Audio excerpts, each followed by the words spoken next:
How to secure your mobile payments with app lockers. Hey guys, welcome back to the channel. Today we're talking about one of the easiest ways to keep your payment app safe. Using your app lockers, it will let you keep all of your payment apps safe and secure. Let's just get started. First thing you need to do is go ahead and find if your phone supports built-in app lock or not. I'm currently using a Samsung device and this does not have a built-in app locker.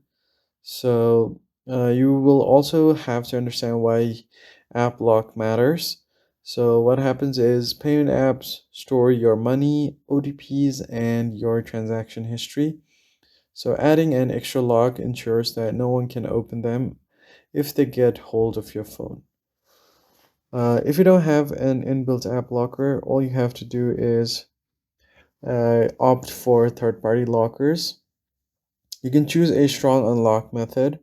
So for third-party app lockers, you can use app like Norton Lock, or you could do Bitdefender. So if I just go ahead and search for Bitdefender here,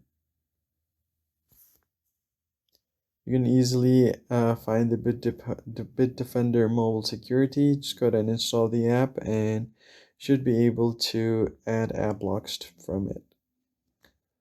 Once you've added that, you can hide notification for your payment apps as well. So for that, you can go ahead and find your payment app. So I'll just go with this one, tap on the info button. And to hide your notifications, go ahead and tap on notifications.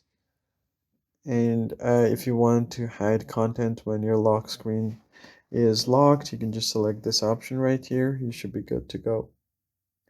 Once that is done, all you have to do here is find another option to keep your phone and apps up to date. Make sure that your app is up to date.